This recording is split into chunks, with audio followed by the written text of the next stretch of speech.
So hi, my name is Zane Fisher. I'm the owner of Extraordinary Structures, and this is our Saltbox tiny house. Saltbox is it's a vernacular New England style of roof, and although we're out here in New Mexico, the defining feature is that it's an asymmetrical roof line. At this point, anytime you have that kind of asymmetrical peaked roof, it's usually referred to as a saltbox. In our case, we did it both for sort of architectural flair and also so that one side of the house would have exactly the right length for a standard solar panel. So the roof is set up to take a whole bunch of solar. So this is our kitchen. What we do is we like to do a single core sort of plumbing infrastructure wall so that your bathroom and kitchen are back to back. You're minimizing the amount of plumbing, and we're also using that to bias the weight inside the trailer for the best hauling characteristics. But we wanted kind of luxury too. One of the things that bugs me when I visit tiny houses is if they've got a sink that's too small, because I do a lot of cooking personally. So we wanted to have a nice big sink. So this is bigger than you're going to have in some apartments. And then we have a sort of a diverse cooking ecosystem here, from a convection toaster oven to a 2-burner induction. But you could outfit this with a larger refrigerator and more of a standard stove and oven. But these are the options that we chose for this one. And we used a single piece stainless steel unit here. This fridge is a drawer. There's a drawer situation right here. So it just fits right into the counter. It's small, but it's very efficient. Lots of drawers, lots of storage. In fact, I sometimes think there's too much storage in this place. I think it's adaptable to any person's particular sort of needs, and you can really make it home. So the bathroom is, it's bound to be small, right? It's in a tiny house like this, but we wanted a different characteristic. We have sort of a Scandinavian wood cabin style interior going on, and we wanted to sort of, create a whole different environment. So we've got this bright white acrylic in here, which gives you a sort of a modern flair, but that's tempered with the same mesquite floors, and then this deep cedar Japanese ofuro style soaking tub. My partner Catherine built this as a little piece of luxury in a small room. So a bit of luxury and some brightness helps to make a small bathroom a lot more livable. This is a composting unit here, Swedish style. Yeah, this unit doesn't currently have holding tanks on it right now. So what you would do is either tie it into a septic, or depending on your location, use a gray water system or add a tank. If, for example, like this unit will end up spending its life probably in New Mexico. You can do gray water, but your kitchen water is considered black water. So what we have pre-installed on the kitchen sink is a valve. So you could direct it to a tank, or if you're not using food, you could direct it to a gray water system. We like to avoid lofts whenever possible. They're enjoyable, but in a small space, we don't want to put too much weight up above or take up the nice airspace. But over the bathroom is a natural place to have a small loft. Can sleep up there, or a kid can sleep up there, a guest, or I think of it as kind of a reading nook. And we just have a ladder permanently mounted on the wall for a quick climb up there. And it turns out it's a nice space. A little reading light and a little outlet up there makes it pretty livable. The primary bed, we're using a horizontal Murphy or a wall bed system.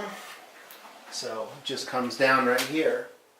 So what we do is we move this little fold-up rocker out of the way, and our furniture actually rolls, so we can move it to the side.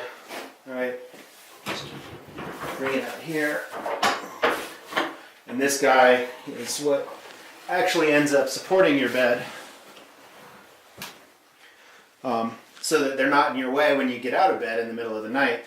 You don't end up kicking the furniture here. You've got a little reading light, outlets at bed height, then you're right next to the window. So for me, this is more enjoyable than a loft. What we do here at Extraordinary Structures is a panelized construction system. We do a computer model of anything that we're going to build.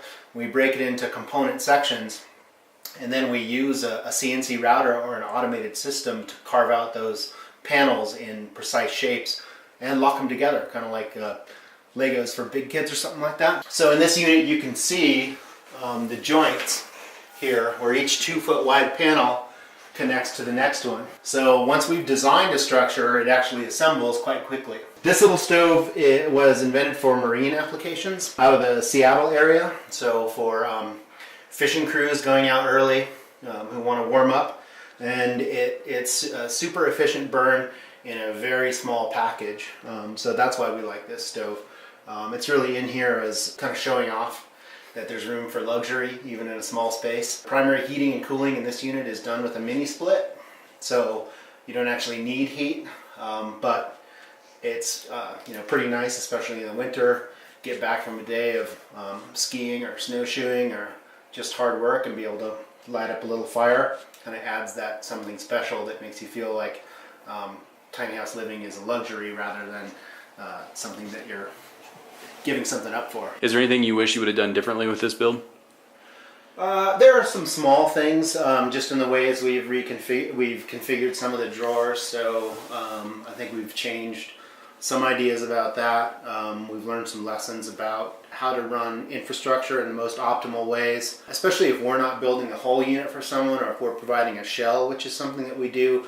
How to make sure that it can work really well for electrical and plumbing trades. Part of that is the tiny configuration, and part of that is using a panelized construction system like we do. Overall, I think we're pretty happy. You know, we've got other floor plans that we're working on that are different, but this one has a lot of versatility in it for us. Where do you see the future of this? Do you see this as something that is going to be progressing for many years to come, or do you see this as something where it's going to be a niche small market that's always been there, but now they're starting to become more aligned with the thought process of the tiny home living?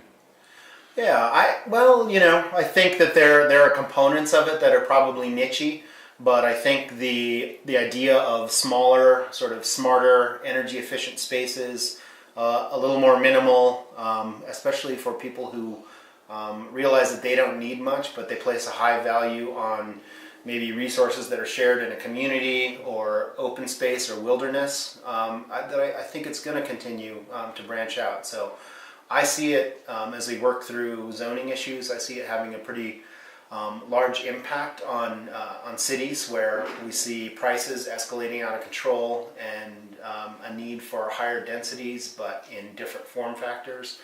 And I see it as a way to add to a sort of healthy housing ecosystem overall as we move forward. So I think there's a place for it, and as we see, we're doing a panelized system that allows for sort of rapid assembly, and there are other people out there who are not just building small, but also innovating in the housing construction area.